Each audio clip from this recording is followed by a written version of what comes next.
Afternoon, and welcome back to this season's course, The Road to Contemporary Latin America. I'm Jasmine Hagens, Curator of Lectures, Courses, and Concerts.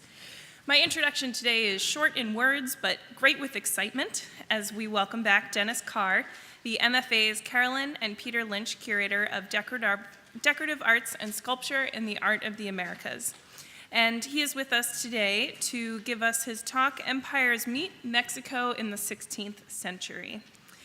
Thank you for joining us again this afternoon, and please join me in welcoming back our speaker, Dennis Carr.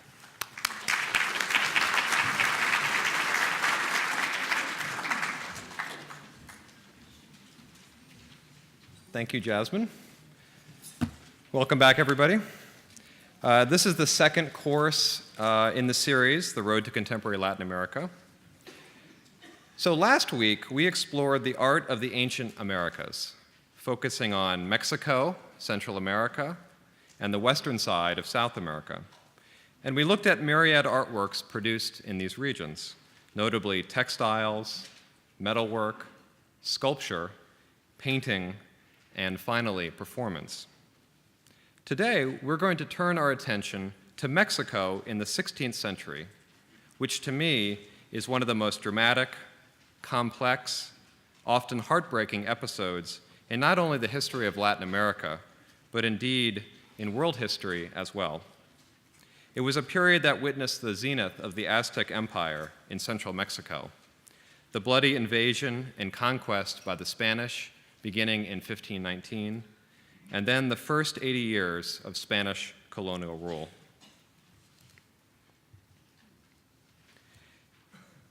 It's important to keep in mind that both the Inca Empire of Peru and the Aztec Empire of central Mexico that I show on the screen, as powerful politically, economically, militarily, and culturally as they were simply blips on the radar screen when you consider the many other important civilizations of the ancient Americas stretching back for more than 4,000 years.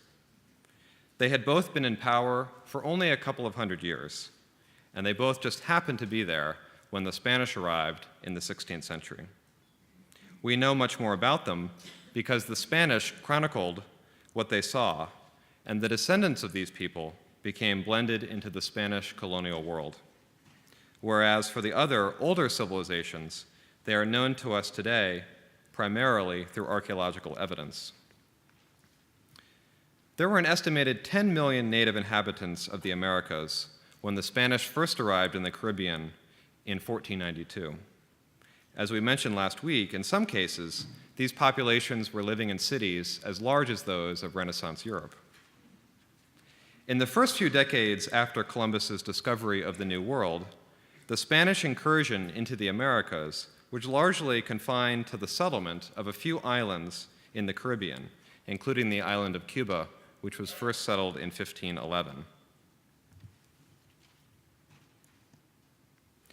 Then in 1519, Hernan Cortés and a small band of about 500 Spanish soldiers sailed westward in 11 ships, making landfall near modern-day Veracruz on the eastern side of Mexico. Then they headed into the valley of central Mexico, having heard tales of a great and powerful civilization centered on the island capital of Tenochtitlan, which is now the site of modern-day Mexico City. Cortés encounters Moctezuma Xochicotzin, or as you probably know him, Montezuma, the supreme ruler, or Tlatoani, of the Aztecs. I show on the screen a painting of this episode, dating to the 18th century, showing Moctezuma giving gifts to Cortés and his men. Few objects survive from this early encounter, but there is a stunning featherwork headdress that was among the gifts reportedly given to Cortés, which is preserved today in a museum in Vienna. Most of the other gifts have been lost, but the artist Albrecht Dürer describes seeing splendid gold and silver objects from the Aztecs on display in Brussels in 1520. The objects included, according to Dürer, a sun all of gold, a whole fathom, or about 6 feet broad, a moon all of silver, of the same size. Also, 2 rooms full of armor of the people there. These things were all so precious that they are valued at 100,000 guilders. All the days of my life, wrote Durer, who had himself trained as a goldsmith, I have seen nothing that rejoiced my heart so much as these things. For I saw amongst them wonderful works of art, and I marveled at the subtle genius of the men in foreign lands. Rather than placating his Spanish guests, such gifts of precious gold and silver from Moctezuma did nothing but ignite the lustful fires of the Spanish conquistadors. Cortés and his men were allowed to stay in Tenochtitlan for some months as guests of the Tlatoani. Over time, the Spanish intentions become clear. There are provocations, fighting breaks out, and relatively quickly, the Spanish are able to overpower the Aztec warriors, to conquer Tenochtitlan and the surrounding region. Other expeditions are led against the indigenous populations throughout Mesoamerica, including to southern Mexico and Guatemala, and then to Peru in 1532. Within scarcely over a decade, the whole of what we now think of as the Spanish territories in the Americas, from Mexico all the way down into South America, are brought under Spanish control. For our purposes today, the military details of the conquest are really not all that important. If you're interested, there are a number of good historical accounts, both written in the period and by later historians. Quite frankly, you might as well read a novel on the subject because the details are so extraordinary as to be almost unbelievable. But there are a couple of important things to keep in mind, I think, about the conquest period and how it was that such a small band of Spanish soldiers were able to conquer such a large empire so quickly. First, the Spanish brought advanced iron weaponry and horses, and their professional soldiers simply outmatched the Aztecs and other native warriors, who wielded slings and obsidian-edged clubs. Secondly, the Aztecs, and this is basically true for most Mesoamerican groups, had an entirely different conception of warfare than the Europeans. The goal of war was not to kill as many of your opponents as possible and take their land, but rather to capture and bring back high-status captives for ritual sacrifice. In the process, you would gain the subservience of other cities or city-states that would become tributaries and pay taxes. We saw shades of this last week in the Maya murals at Bonampak and in the painted Maya drinking vessels of the 8th century in the MFA's collection that show emissaries from one group presenting gifts to the ruler of another group, which included, in that case, cacao beans, cotton mantles, and precious quetzal bird feathers. The third thing is that Cortés had wisely allied himself with the neighboring Tlaxcalans, a group that was hostile to the Aztecs and only too happy to throw off the yoke of their old adversaries. And together with the Spaniards, they participated in the battles for Tenochtitlan. In payment for their service during the conquest, the Tlaxcalans were given special rights and privileges during the colonial period. And keep this in mind because we're going to come back to this at the end of the lecture.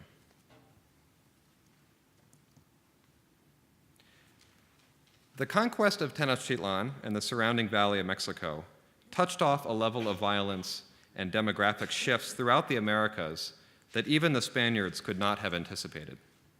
A combination of warfare, degradations, and enslavement, but primarily new diseases brought by the Europeans, resulted in a massive decline of the indigenous populations. As I mentioned earlier, it's thought that there was an estimated 10 million native inhabitants of the Americas when the Spanish arrived. By the end of the 16th century, there were about 1 million left. The social upheaval caused by this period occurred on an almost unprecedented scale, and the story of the early colonial period is the story of attempting to rebuild the shattered remains of this civilization and remake it in the European and Christian image.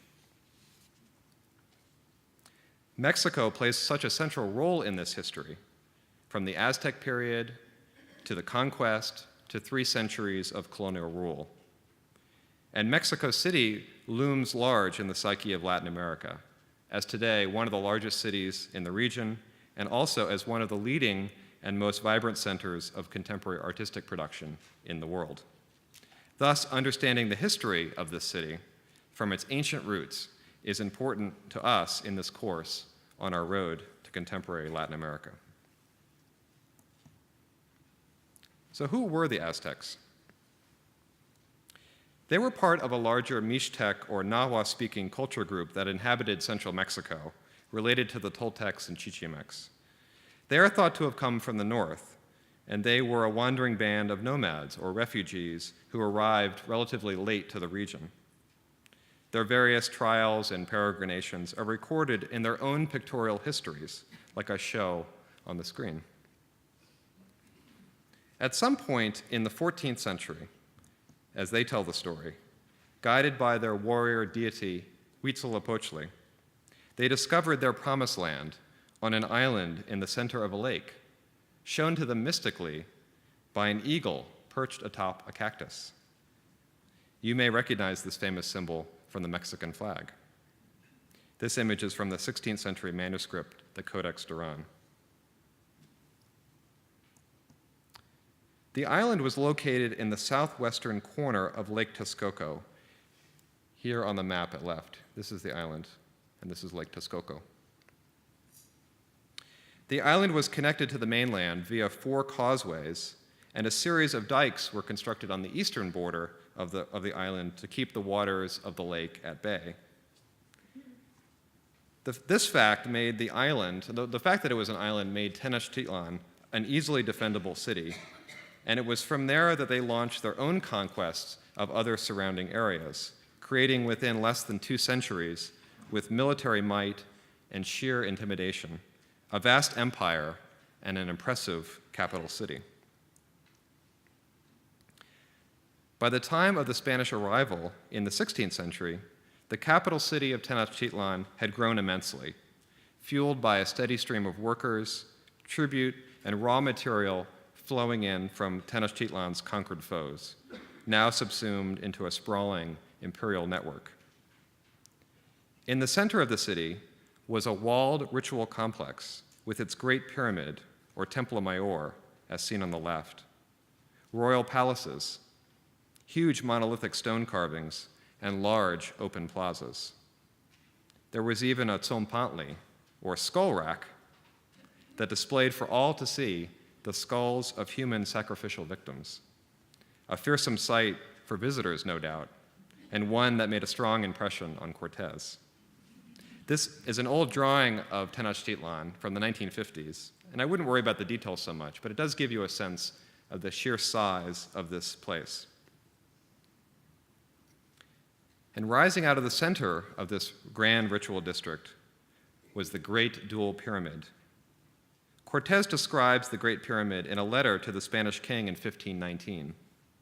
He writes, "In the city is their principal mosque, and there is no human language that can describe the grandeur and beauty of it. The mosque is higher than the principal church in Seville, and it is made of very well-crafted masonry. It is so marvelous that I can say that there is nothing like it in Spain." Aztec architecture, like that of the Maya we discussed last week, did not feature large interior spaces.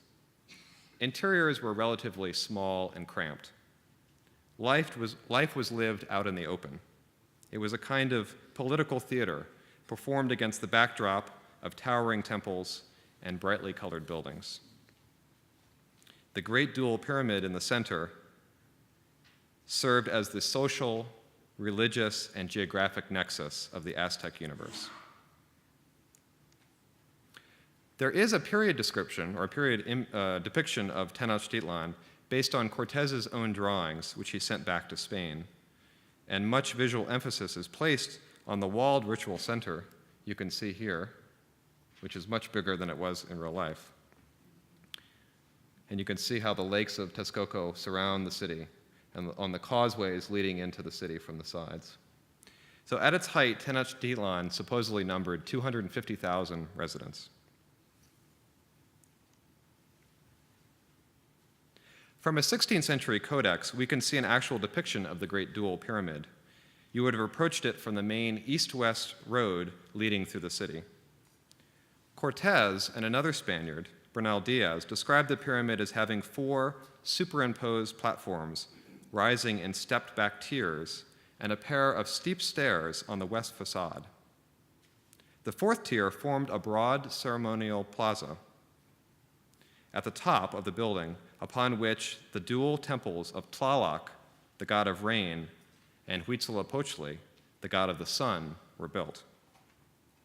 The temple to Tlaloc on the northern side, on the left as we see it, was painted blue and white, symbolic of rain and moisture.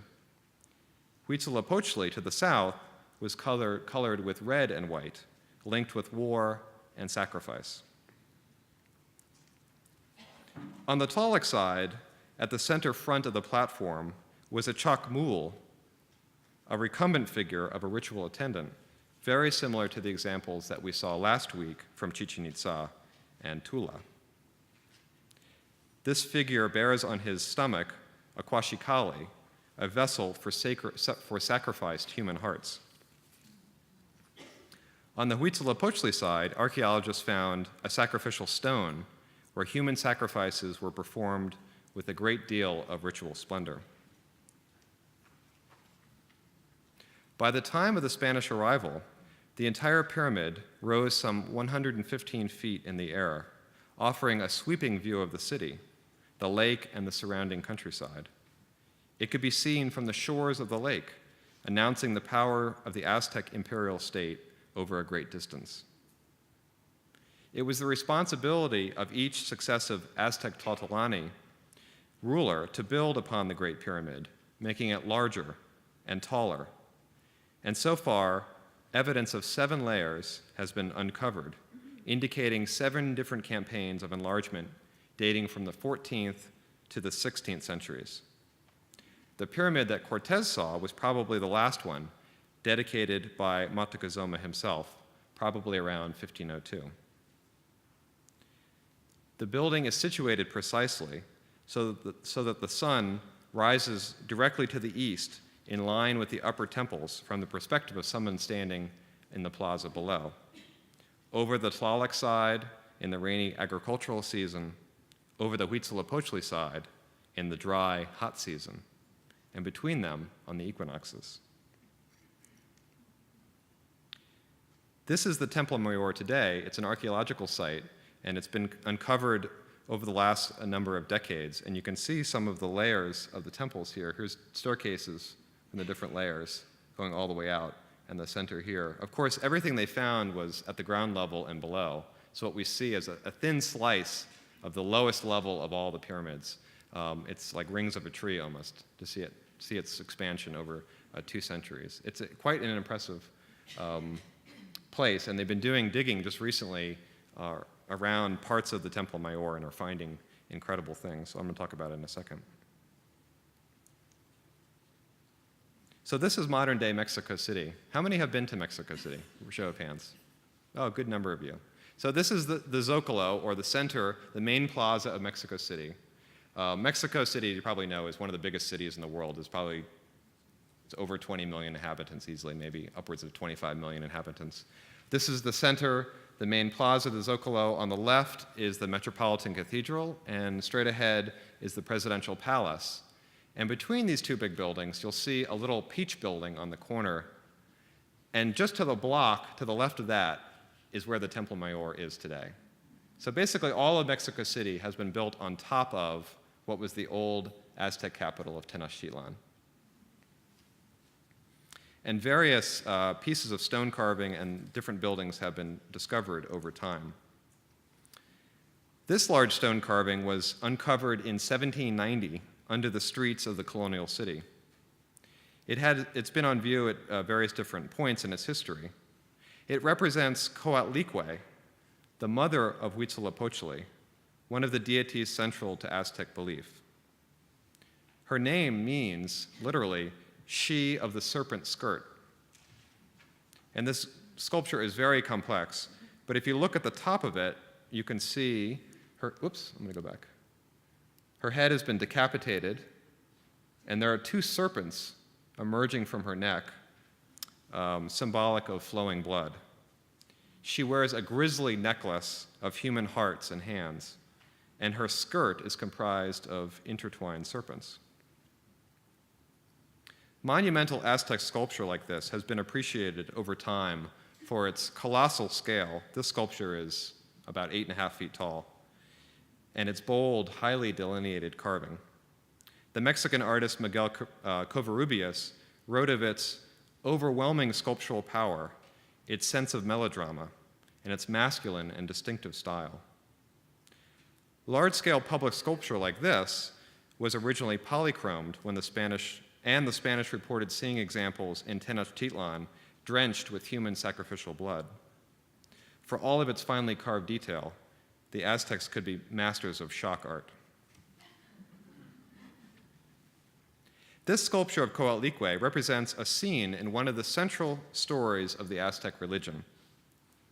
The scene takes place on the hill of Coatepec. Coyolxauhqui, the sister of Huitzilopochtli, became enraged at their mother, Coatlicue, for becoming miraculously impregnated with him, and she conspired secretly with her siblings to kill their mother. They decapitated Coatlicue, and at the moment of her death, Huitzilopochtli emerged fully grown and dressed in armor. He defeats Coyolxauhqui, decapitating her and throwing her off the side of the hill, her body becoming dismembered as it tumbled down.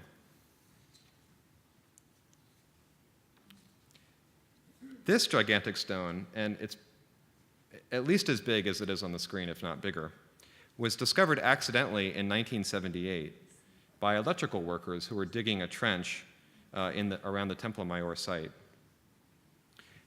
And this is the figure of Coyolxauhqui. You can see, whoops, she's been decapitated here, and her arms and legs have come off as she's tumbled down the hill. And you can see little bones sticking out of her legs and arms. It's a lovely sculpture. But it's very powerful and monumental. And it, to me, kind of epitomizes some of the main aspects of Aztec public sculpture. It's highly allegorical and metaphorical by nature. It lacks text, but is very clear visually, with complex meaning meant to be amplified by speech and oral tradition. It's a storytelling device that served a mnemonic function. Large-scale public sculpture emphasized mass, line, and simple forms so that they could be read by the viewer from a great distance. This stone was found at the base of the Huitzilopochtli side of the Great Pyramid, where she was flung off. So its original location was right here, and this is the Huitzilopochtli side. So you can see how the pyramid itself becomes the hill of Coatepec, and how this epic tale is played out writ large on the temple for all to see. Very recently, in 2006, another huge sculpture was discovered on the Totleigh side of the temple by a colleague, Leonardo Lopez Lujan, and his team of archaeologists working at the Templo Mayor site. It's the largest Aztec sculpture ever discovered. This is a photograph discovered down in the archaeological pit, and you can see people standing in the background here to give you a sense of its scale. It's since been restored and is now on view at the Templo Mayor Museum at the site. And one of the exciting things about this sculpture is that it bears some of its original pigments, red, ochre, blue, and white. This sculpture is of Totleigh, an important deity in the Aztec pantheon, the god who devours the dead. Literally, Totleigh means earth lord, but most Aztec representations show her as a female. She is often depicted in the hawker, or birth-giving squat, with her head flung backwards and with large claws and skulls on her elbows and knees. She is a menacing figure for humanity and constantly demands appeasement through sacrifice. This is undoubtedly a terrifying image. Although, like much Aztec art, it is tempered with a dual nature. It represents death, but at the same time, life and rebirth. Totleigh imagery often shows up face down on the bottom of other Aztec sculptures. For example, it appears on the bottom of the Coatlicue sculpture that we saw earlier. And this is a 16th century drawing of the ritual center showing the Great Pyramid here, and then out in the Grand Plaza, a series of other temples and these large figures. And it's this area that these big sculptures that I'm describing were found. On the northern side of the pyramid is the skull rack, or Tsompantli, which dates to the reign of Montezuma's predecessor, Huitzilopochtli, who ruled from 1486 to 1502. This is a stone representation of a wooden skull rack that displayed the skulls of the sacrificial victims, described by the Spanish and shown in period images such as this. So there's the skull rack and then next to the temple. The Aztecs were no doubt a fearsome people who took human sacrifice to new levels. But the Aztecs were not alone in this, as human sacrifice was practiced throughout Mesoamerica, going back to the Maya and likely earlier. It was the ultimate sacrifice, and one that was essential to keeping the gods appeased and the agricultural cycles on which their society depended in check. Much imagery in Aztec art, like that of other cultures of Mesoamerica, relates to these important cycles of life and death. And one of those is the Xipe Totec. This is the gross out part of the lecture. This is a stone figure of a priest who is wearing the flayed skin of a sacrificial victim. And you can see here there's a cut in the chest where the heart was removed, and then the red skin is that of the priest, where the other color is the skin. You can see like a hand dangling down, and it's been tied in the back around the body and around the head. And the Xipe Totec, this ritual was performed oftentimes in the spring, where priests would wear a flayed skin for upwards of 20 days until it rotted away. And as gruesome as this is, it represented something important to Aztec culture, which is this idea of rebirth. And so the dried skin, like the hard husk of a corn kernel, was dead and would fall away, giving way to new birth and life in the form of a maize plant that would grow in the spring. So that's how this relates to the bigger picture. And I show now what is probably the most famous Aztec sculpture, the Stone of the Sun, or you may know it as the Aztec Calendar Stone. It was discovered also in 1790 and has been displayed at the Metropolitan Cathedral and in various museums around the capital. It's now in the National Anthropology Museum in Mexico City, and I show it in this old photograph just to give you a sense of the scale. And remember what I said before, that the Totleigh sculpture that they just found is even larger than this one. The Sunstone is essentially a calendrical history. It tells of the 4 previous suns, or worlds, that according to Aztec belief had been created and destroyed. The Aztecs were living, and we are still living, in the 5th world, called Olin, the symbol of which appears in the center of the stone, outlining a menacing face of the Earth Lord, Totleigh, the destroyer, who is being kept at bay. Her terrifying claws are visible in the lobes on either side, and the glyphic symbols of the 4 previous worlds appear in the 4 quadrants. A similar sunstone appears on the top of another famous sculpture called the Stone of Tizoc. It is dedicated to an Aztec Tlatoani who ruled in the 15th century and whose accomplishments in battle are depicted around the circumference of the stone, with images of Aztec warriors, perhaps Tizoc himself, grasping the hair of 14 submissive and vanquished warriors representing the cities he had defeated in battle.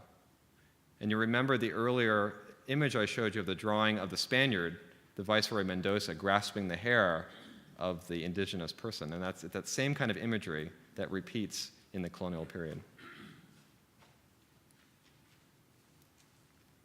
On the bottom of the stone is a face-down representation of the Earth Lord. It's as if to say, the only thing keeping the world going and keeping these two cosmic forces apart are these ongoing military victories and sacrifice. It was the obligation of the Tlatoani, the deified ruler of the Aztecs, to make war on and subdue other peoples and ensure a steady stream of tribute from these various communities. The Tlatoani's role as the central actor in this drama is shown in the temple stone, or it's also known as the Teocalli, or Temple of the Sacred War, dated 1507 and created during Montezuma's reign.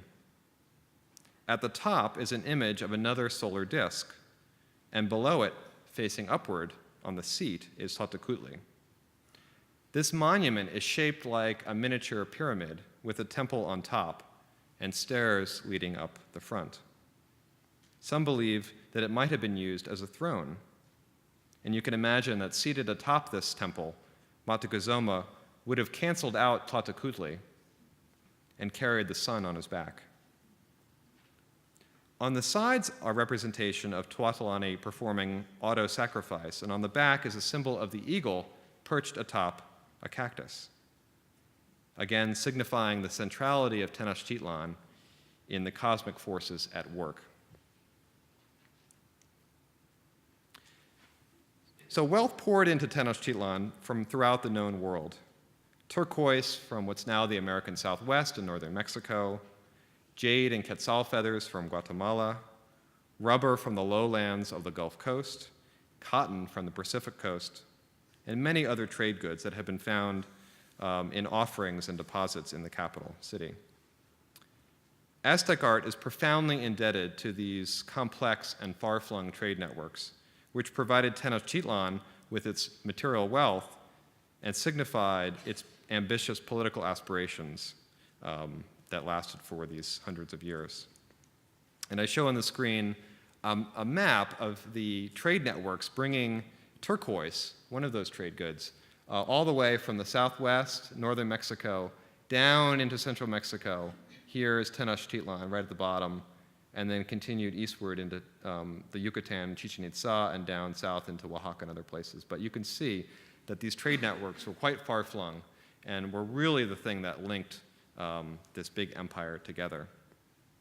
And there's a number of artworks that survive that show how objects from different places are combined into one glorious object, like this one, a mask that has eyes carved of shell, so from the coasts, turquoise mosaics brought from the north, and red spondyla shell, probably from the Pacific coast, forming the red of the nose ring, the necklace, the curved lines on the brow, and a glyphic symbol in the forehead. All of this decoration has been added on an earlier mask thought to have been made in Teotihuacan, that great city that we talked about last week, that was located just north of Tenochtitlan. And at some point between roughly around 450, when this mask was made, and a millennium later, when this decoration was added, this mask found its way from central Mexico to the Pacific coast, and this mask was discovered in a burial in the 1920s. There are other objects, like this double-headed serpent at the British Museum, that show the Aztec mastery of mosaic using turquoise and spondyla shell. It's not very big. It's about 16 inches wide, and it may have been a pectoral or worn on the chest of a religious leader or a noble person. The double-headed serpent likely represents the sky. And on the screen are two representations of the rain god Tlaloc, one made of turquoise, mosaic, and malachite, and the other a ceramic vessel that's been painted with Maya blue pigment, which is an earth pigment that has incredible color and lasts for a long time. I mean, Europeans struggled with coming up with a blue color that lasted, but the Latin Americans had discovered this a long, long time ago, and it's used to great effect in this Tlaloc vessel on the right. And it's important to keep in mind that while the Spanish really wanted gold and silver, that was what was valuable to them. To the Mesoamerican cultures, it were these blue and blue-green stones like jadeite, malachite, turquoise that were the most valuable. They were called shining and green, and they had associations with water and maize, fresh vegetation in the springtime, the rain god Tlaloc, and the renewal of life. We have in our galleries here at the MFA a really interesting mask from this period, maybe from the 15th century, early 16th century. It has shades of these beautiful objects I just showed, and it's not in great condition, but these objects are so rare that it's really quite amazing to have one in our collection, and you can see some of the turquoise mosaic that survives on the mask. And as was often done, it was placed on a wooden support. And this particular mask has shell inlay for the eyes and the teeth. So go check that out in the galleries downstairs. We also have a really nice engraved conch shell from the Mixtec or Aztec culture. And you can see in the center a human face, and he's wearing a lot of garb and a headdress, and he has speech scrolls coming out of his mouth here. He's singing and dancing. And this is a very fine object, a pretty big conch shell. Undoubtedly came from the Pacific or the Atlantic coast, perhaps brought to the center of Mexico where it was carved. It could have been carved on the coast, I suppose. But it's a really interesting object. Again, check that out. And it just goes to show how important, while we value the big sculpture today, it's what we see, but to the Aztecs, all of these offerings that were being brought in from the countryside and from the coasts were really highly, highly valuable. And this summer, I was in Mexico City and had the opportunity to go down into the archaeological site at the Templo Mayor, where that morning they had just opened an offering cache for the first time.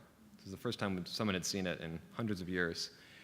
It's amazing, and this might be the last cache they're going to uncover anytime soon. So it was quite an opportunity. And it's filled with obsidian blades and lots of different seashells, and that's just on the top layer. They've found, just at the Templo Mayor, hundreds and hundreds of different species of seashells, marine mammals and fish, bones. Sometimes the offerings were stacked, so the lowest level would be things related to the sea, like manatee bones and fish bones, and sharks and sawfish, all kinds of amazing things. The middle layer might be related to the surface of the earth, so you'll see turtle shells, jaguar bones, all kinds of things, snakes, for example. And then the top layer will be related to the sky, so there'll be eagles and birds.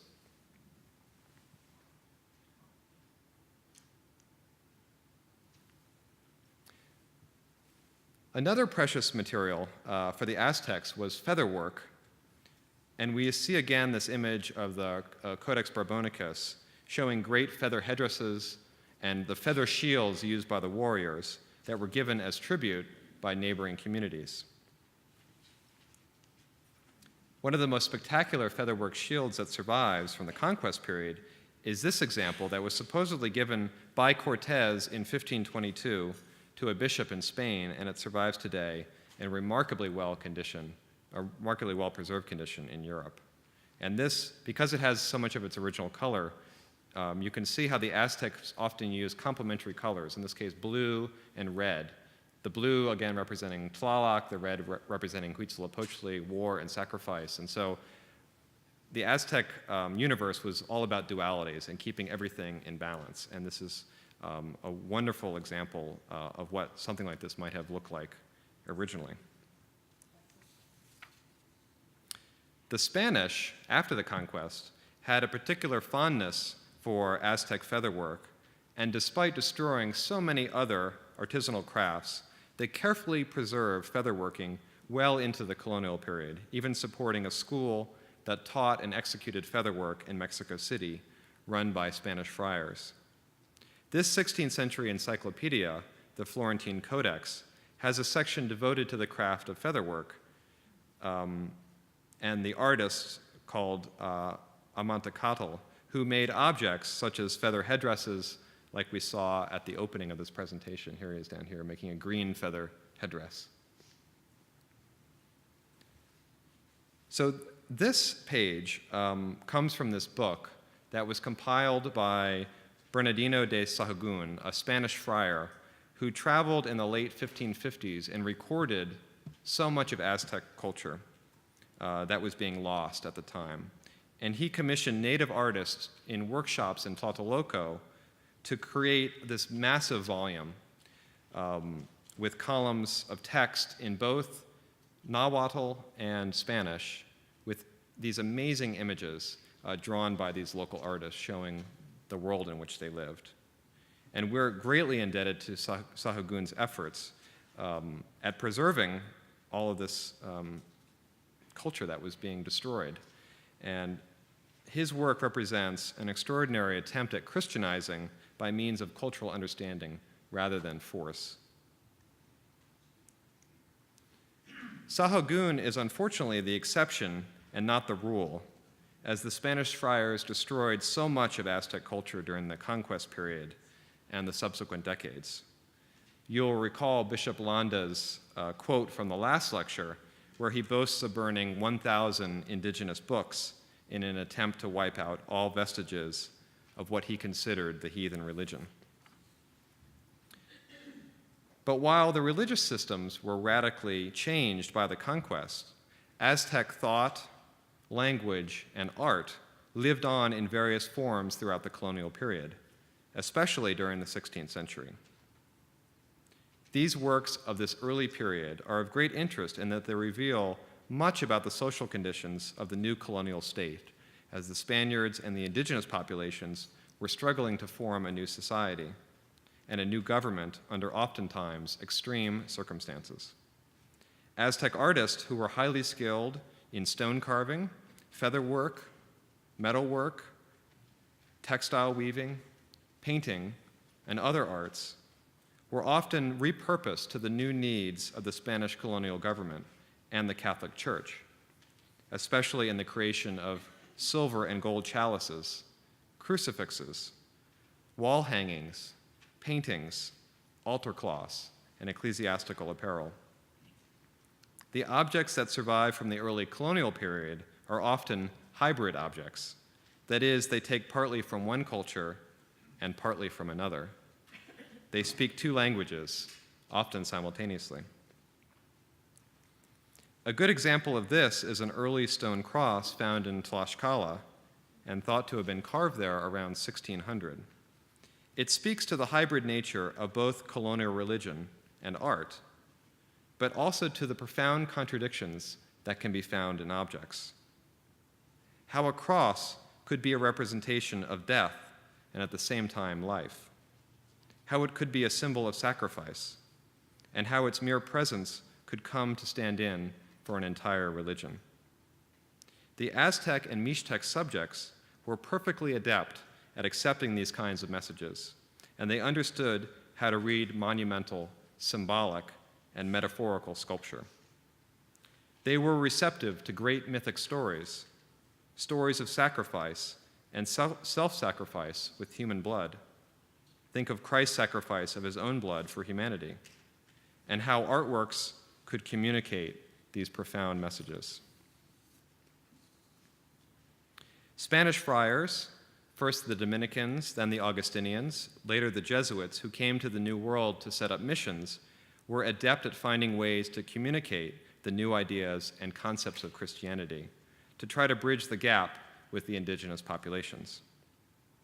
And in this amazing cross, Christ is literally embodied by this cross, and it becomes what we think of as an Aztec tree of life. I'll talk about more about that in a second. But you'll see the different passions of the Christ.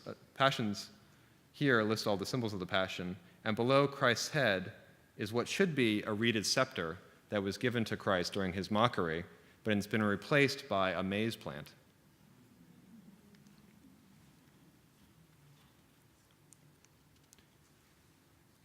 In early colonial art, the figure of Christ is often depicted combined with the Aztec tree of life, or Mixtec tree of life, and in this case, this mitre, this is a bishop's mitre from the mid-16th century. Can you imagine a bishop wearing this? It's all feather work. And it shows Christ here, and he's not on a cross, he's actually on a tree. And there's leaves and branches emerging out of this. So it's a complete fusion of these two cultures. And this object I love. It's very small. It's a cover for a chalice that was used in communion. And it represents what was held in the chalice, of course, the wine, that's mystically transformed into the blood of Christ. But rather than using a European symbol, the Aztec artist has used a Nahuatl hieroglyphic symbol for precious water, with its swirls and currents representing water, this substance that was so sacred to the Aztecs. And you can see this. Keep this in mind. We're going to come back to this in a second, too, this swirl and the currents of water. And this is done in featherwork, probably around 1540. It's really quite early. And this object I love, too. This is a stone that was discovered in Mexico City.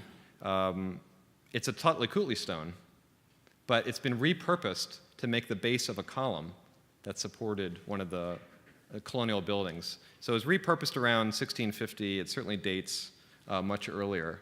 So, 150 years later, after the conquest, someone has reused this big Aztec sculpture and carved it into a column. But they've correctly placed Huitzilopochtli facing down towards the earth, as exactly how you should do. So whether they understood that or not, but it's quite an incredible thing. And the featherwork artists were quickly repurposed to making Christian imagery, like this image of Jesus, certainly taken from European prints at the period. And I have another example showing the Mass of St. Gregory. What's interesting about this is that we see the European print on which the featherwork is based, but all the European prints were monochrome. And it was up to the Aztec artists to add color of their own invention.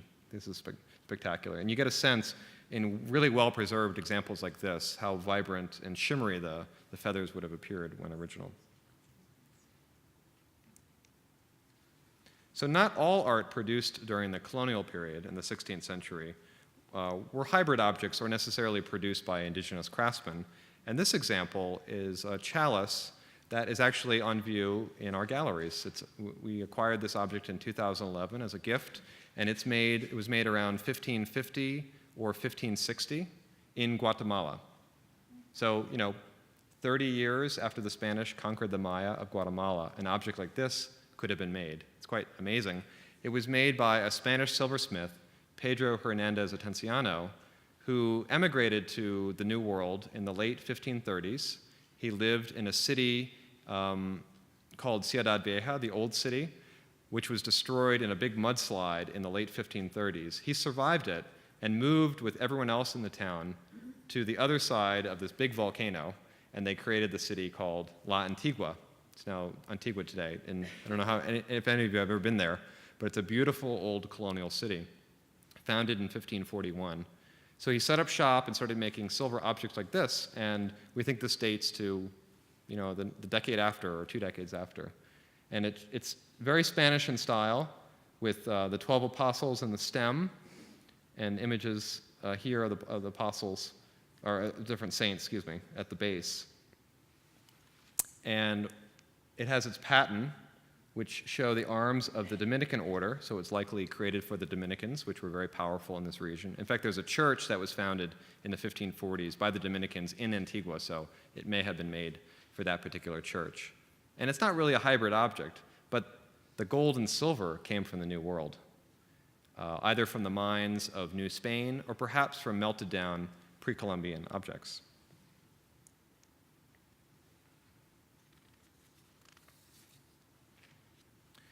So as I mentioned earlier, the Spanish friars burned so much of Aztec culture in the 16th century that we have lost much of their history and their artistic production.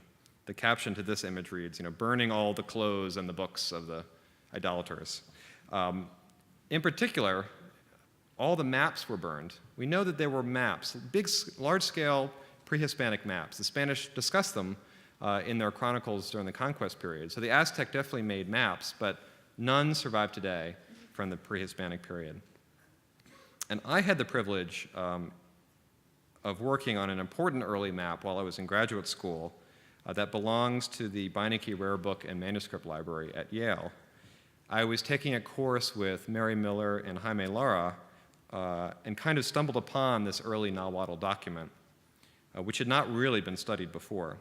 I wrote a paper on it, and Mary and I organized a series of conferences and study groups, both at Yale and in Mexico, involving a team of international scholars to research every aspect of this document.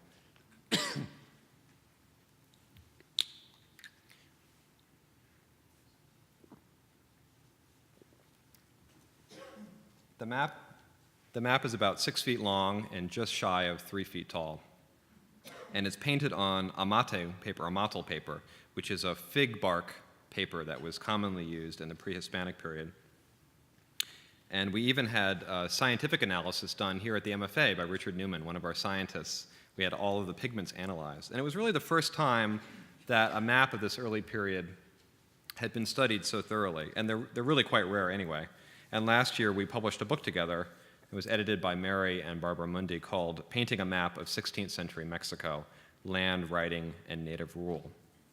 This map dates to around 1565. It's undergone some changes through its history, which indicates that it was probably used over time. So it's not a single date, but probably a range of dates when it was originally used. And at 1565, it's one of the earliest maps of Mexico, which makes it one of the earliest maps of the New World. Certainly one of the earliest indigenous maps of the New World. So on the left side of the map is an image of the genealogy of indigenous native rulers of Mexico City from 1538, after the conquest, to 1565, running down here. Here's the genealogy. And there, next to them is a road or a path with footprints, and then a row of trees here. And the first fellow mentioned is Don Diego de Alvarado, or Panitzin. He is shown wearing a mantle and seated in a woven mat throne, which is a common symbol of authority in Mesoamerican culture. He's wearing a royal diadem on his head, and in front of his mouth is that little speech scroll, or nahua, and it literally means the one who speaks. And behind his head is a hieroglyphic symbol for a banner or a flag, and that word in Nahuatl is pantl, or pantli. And when you add an honorific suffix itzin, indicates he's a Tlatoani, his name becomes Panitzin. So this is how, in Nahuatl, you'd say Panitzin. And above his head are 4 circles. They're turquoise mosaics called Xihuitl. And the word in Nahuatl for Xihuitl is also a homophone for year. So turquoise mosaics are often used to indicate a year count, and in this case, how many years, in this case 4, that he was in office. Below him is the second guy, Tehuetzquitlitzin, whose name glyph is a variant on a spondola shell, and there are 14 Xihuitl, or year counts, above him. In the center is a very interesting depiction on the left of the Spanish Viceroy, Don Luis de Velasco, who was in power from 1550 to 1564, and across from him, a native judge, Don Esteban de Guzman, who briefly interrupted the lineage of royal rulers in the city, just for a couple years. And Velasco is shown wearing Spanish clothing, a great hat. He's got crosses of Santiago on his chest, and great shoes. And above his head is a crown indicating his royal authority. And again, he has a nawa, or speech scroll, indicating his power. And he's gesturing to Don Esteban with his finger. And it's a really interesting position, kind of investing this judge with royal authority. We see a similar depiction of the same thing in the Codex Osuna that was also painted around 1565, showing Don Luis de Velasco here on the left with his finger pointed out, a speech scroll, and a standing judge here holding a staff, just like we see it in our document. And at the bottom of the genealogy are the 2 last rulers, Sesipotic and Sipak, who brought the royal lineage to an end in 1565. And we believe the map was made just around this time, 1565. And while there are European representations on the map, there are also pre-Hispanic representations. Remember our symbol for water, the currents of water? We see that along the lowest band of the map here, little currents of water. And this body of water takes a left turn goes up the side of the map, and you can see some current still in the water. And then by the time it goes here, it's flattened out to this kind of simple squiggly line. And I'm not sure if that's European way of representing water or simply a differentiation between a big body of water, a deep body of water with a lot of current, or maybe like a little canal or channel up here. Oh, and one thing to mention, that the water, when the Aztec artists want to represent water, what do they use? Maya blue, the same thing that you'd see related to Tlaloc and imagery of water. On the top of the map is a band of Aztec glyphs for stone, or tetl, here. It's a very common depiction of stone, and it might mean a man-made stone wall. We think it actually indicates the presence of a dike, and we think it's probably the easternmost dike of Mexico City, the Huitzilopochtli dike, that was built right before Montezuma. And the reason we think that is that there was a church that was placed on this dike in the 15th, early 16th century. I'm sorry, in the 16th century, of course. And there's a representation of a church sitting right on top of the dike in our map. You can see the Christian crosses, a bell tower with a bell, got a little Maya blue on it. And then below it, a series of 7 houses. I show 4 here. Katli, the indigenous house, the way those are often depicted. So this is indicating some kind of town center that has a church in its middle. And our team went to Mexico City. We went to the place where the dike was located. It's long gone. And there's a church there from the 16th century, a little chapel. And on the front of that chapel is an Aztec glyph carved in stone for Atlixco. And we think that that church might be the one that's actually depicted in this map. It's quite incredible that it survives. But most of the map is given over to a grid of agricultural fields. There were 121 fields with 143 different native either owners or people that are cultivating the land, and their little heads here, and they have name glyphs above them, just like we saw with the Totleigh. And there's a group of fields on the right in which they're cultivating corn or maize. Here, this is a symbol you see to indicate maize, and they're cultivating maize in a series of chinampas, those famous kind of floating gardens of Mexico.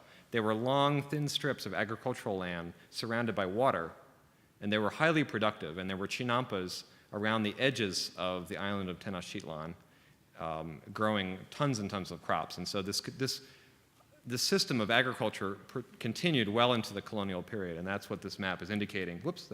That there are people still cultivating corn. And on the left side, most of the plots have what we think is the cate, which is a reed that grows kind of wild in the aqueous areas around Mexico City. And it wasn't so much cultivated as harvested. And this map may indicate that some people were growing corn and some people were growing zacate. It could just indicate also that some people's land was productive and some people's land was getting ready to be productive. We're not quite sure. And one thing we found of the 143 individuals named in the map is that there were a lot of women. And they're depicted with a distinctive hairstyle of 2 knots at the top of their head. You can see that on the screen. And men are below. So the Beinecke map depictions on the left and the Florentine Codex I mentioned before are on the right. There's a lot of women in this map, a lot.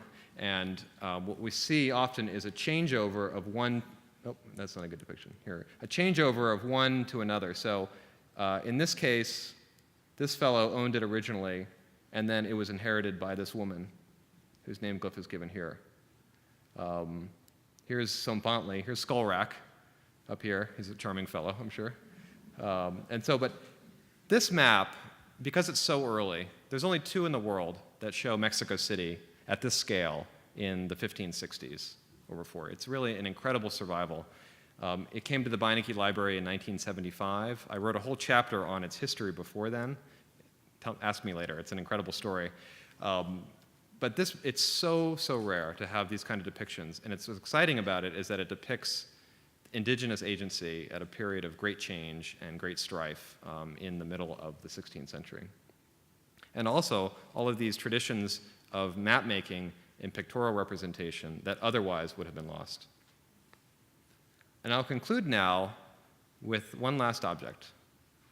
It's a beautiful writing cabinet, or escritorio, that's on view in our galleries in the new Art of the Americas wing. And it was made around 1671 in Oaxaca, Mexico, in southern Mexico, in a town called Villa Alta de San Ildefonso, a tiny little Spanish town that was founded right after the conquest. And this piece was made around 1671, maybe 150 years or so following the conquest. And it shows, in kind of classic European perspective, a view of the town of Villa Alta right here. And it's one of the few depictions of this town that dates to the 17th century. This is a map showing the region here.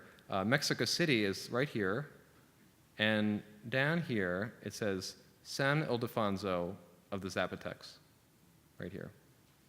That was this little tiny town. At its height through the colonial period, Villa Alta had no more than 30 Spanish families, a very small town. But around it, there were something like 10,000 indigenous inhabitants of the region, including the Zapotecs, like we see on this map, also the Mixe Indians, and the Tlaxcalans, who had, remember, they helped Cortez during the conquest period, and in the colonial period, the Spaniards brought the Tlaxcalans down into southern Mexico, and they helped in the conquest of what's now the state of Oaxaca. And again, in service, or in payment for their service during the later conquest, they were given a small neighborhood called Analco, and their neighborhood lay just outside of Villa Alta. I show the inside of the desk, which you don't often get to see. It's very, very European in style. And when we first acquired this desk, I just presumed that a European had made it, a European living in Villa Alta in the 17th century had made it. It's clearly copied from European print sources. There are symbols of the four seasons here in the corners, on the writing surface here, representations of the four elements, earth, wind, water, and fire. So it's a great kind of Renaissance piece, or a humanistic piece, and very European on the inside. But the outside is more local in character, one showing the map of the town and the surrounding regions that you can see here on the side.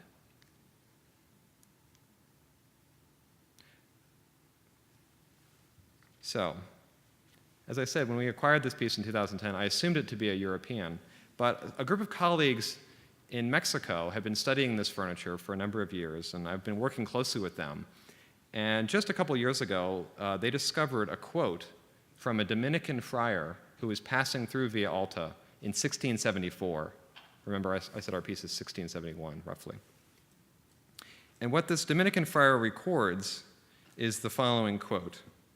He says, 2 shotgun blasts away from Villa Alta. I don't know how far that is. 2 shotgun blasts. Lies the garrison, inhabited by Mexicans. It goes by the name of Analco. In this place, or colony of the Mexicans, pieces of great elegance and fine finish are made. They are called de la Villa, or from Villa Alta, and have been exported as far away as Italy, both for the unusual nature of their marquetry and for the beauty and fragrance of the wood, rich cedar, mahogany, granadillo, ebony, and golden yellow bousse. And those are the exact woods that we find in our piece. And it's clear that our piece of furniture was made by the indigenous inhabitants of Oaxaca. How they arrived at such an elaborate design is beyond me. There have been discovered, just in the last 3 to 4 years, 150 pieces made in Villa Alta from the 17th century to the 18th century and into the early 19th century. Ours here at the MFA is the finest, it's the biggest, it's the only one, I'm not just saying that, but it's the only one that has a map of the town where it was made, which is really exciting. It also has on its side a map of the barrio of Analco, the neighborhood of Analco. Our piece wasn't made in Villa Alta. It was made here in the indigenous barrio of Analco. And you can see the representation of the buildings is very different than what we saw on the front. On the front, it's kind of classic European perspective.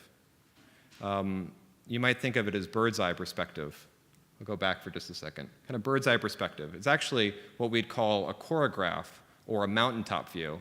And if you stand in Analco today and look towards Via Alta, this is the view you see. It's actually built on the side of a hill. So when they want to show the Spanish town, they're able to master European perspective. When they show their own neighborhood, the buildings are done in a very different way.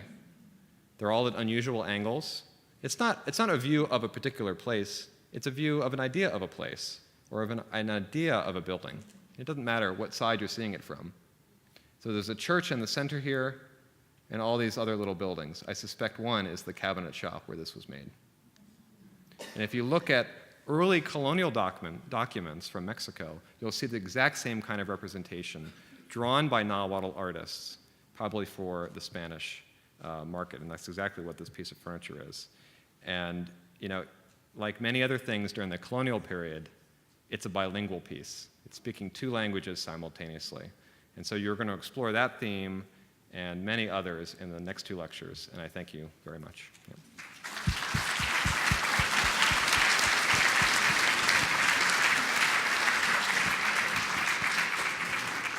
I'm happy to take questions, if you have any. Could you say something about the history of the map? The history of the map, okay. Yeah. Thank you for that great, that wasn't a plant.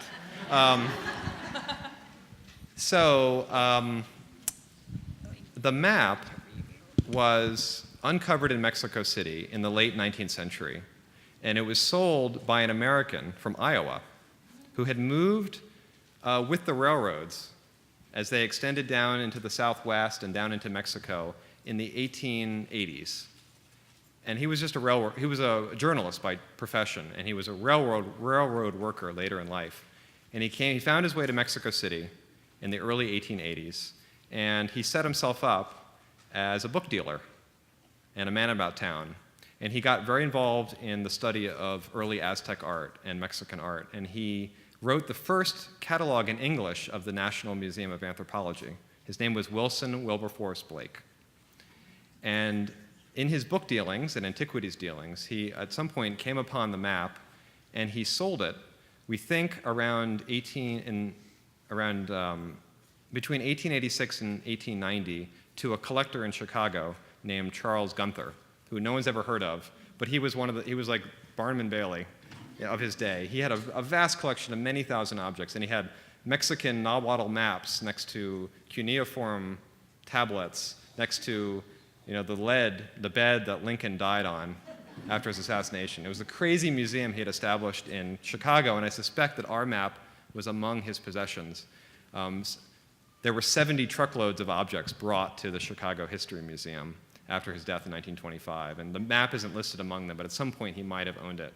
It finds its way to Detroit in the mid-20th century. It goes to Los Angeles first, gets sold by a dealer to a collector in Detroit, and from the estate sale of the owner in Detroit, it was purchased by Bill Reese, who was a sophomore at Yale College in 1975. And he bought this map for $800, thinking it was old, but not knowing much about it. He had it rolled up in his residential college under his bed for some time. Then he brought it to the Beinecke Rare Book and Manuscript Library, and he showed it to Michael Coe, one of the famous Mesoamerican scholars who had been a professor for many years at Yale. And they immediately brought it to the Beinecke Library. The Beinecke wanted to acquire it, and they said, "How much do you want for it?" And he thought for a second. Well, he said, "Well, I'm a sophomore, tuition's $5,000 a year. How about $15,000?" They said, "It's a deal." So the Beinecke acquired the map, and it kind of languished at the Beinecke. Some students had looked at it over the years, but 20 years had passed, and little old me comes along and started to work on this document, and it quickly became apparent that it was really early, really rare, and very important. And then we invited a big team of scholars to help us in interpreting it, and eventually came out with this book.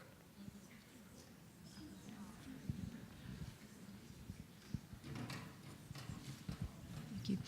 I noticed that you use the term pre-Hispanic. Is that equivalent to pre-Columbian, or has it been a change, politically correct now to say pre-Hispanic? I'm probably doing it incorrectly. Pre-Columbian was a term that was used for a long time, but it always focuses on Columbus, and I think the idea is that it's more about the pre-Hispanic world versus the colonial world. So I often say pre-Hispanic as kind of a catch-all phrase to indicate that, but there are other words that work equally well. Thank you. Yeah.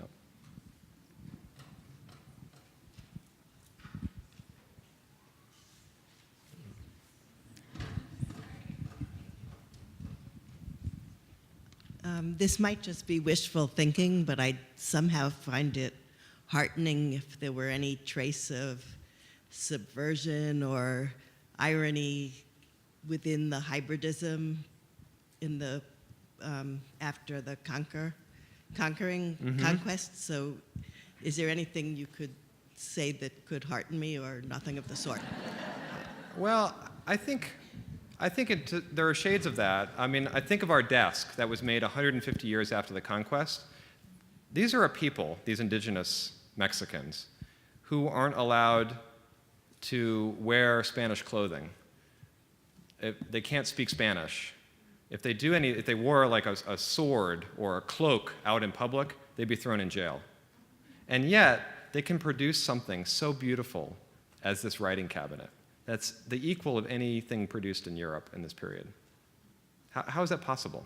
So I think that's a kind of, it's a way to allow them to speak beyond the normal legal parameters, but they can speak through art. And that to me maybe gets to the point. And that happens so much, the 2nd century after the conquest. And surely there was much more of that happening earlier on, but it was a crazy time. And I think there was an amount of subversion, but again, it's about trying to just speak. Yep. All these books that were destroyed, what were they written on? And they were written in Nahuatl. Yeah. And what kind of characters do people write Nahuatl? The books, if I'm not the books are often on a mate paper, this fig bark paper. It's a kind of a thick, rough paper. And in the Maya period, they would sometimes plaster over these pages to make a smooth writing surface, not unlike buildings, which were plastered over and painted. Of the rare examples that survive from Mesoamerica of this late period, you see the amate bark paper being used. And then the Nahuatl language is in hieroglyphics. And that's why I was showing you some of those symbols in the map from the Beinecke Library, where their names are depicted with hieroglyphics. There's no Latinate script. That's introduced by the Spaniards to kind of convert the sounds they were hearing into modern Latinate characters. And so the hieroglyphic part of Nahuatl lasts only for a certain amount of time, and then it kind of converts to the Latinate script, which is what is used currently. I mean, there are lots of Nahuatl speakers today in Mexico, so it's still very much an alive language. And there's a question down here too when you're. I would like to ask you about the pyramid. Which one is older, the one in Teotihuacan, or the one in Mexico, or the one in the Yucatan? Which? With the pyramids. Which pyramid is bigger? Yes. No, not a bigger, older. Oh, older. Well, I think Teotihuacan, just north of Mexico, is much older. That's that's more than a millennia older than Tenochtitlan. And then there are other big pyramids at Chichen Itza and other places that are closer in date to the Aztecs than, you have the kind of Teotihuacan, which is early and contemporary with the early Maya, and then the Maya kind of take over, and then these later cultures rise to prominence in the Yucatan, and then finally in central Mexico with the Aztecs. Yeah. Yes, maybe down here. I was just wondering if the water or the lake is still in Mexico City. Oh, that's a very interesting question. You probably have heard that Mexico City is sinking. And it's a result of having been built on a lake bed, essentially, not on solid rock. There are parts of the lake that survive. It's much smaller than it used to be. And there's actually an effort, I don't know if it will ever happen, but to try to reclaim some of the lake that they're thinking might help with the general ecosystem of the Valley of Mexico. But if you look at the colonial sections of Mexico City in the downtown area, there's a lot of buildings that are kind of listing.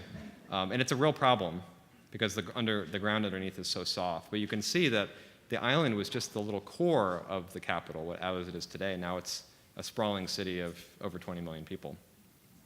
You think they filled it in? Or? Yeah, they just filled it. They filled it in. Like the dikes were expanded over time, and they just kind of continued to grow outward. Yep. Thank you all so much. Thank you very much.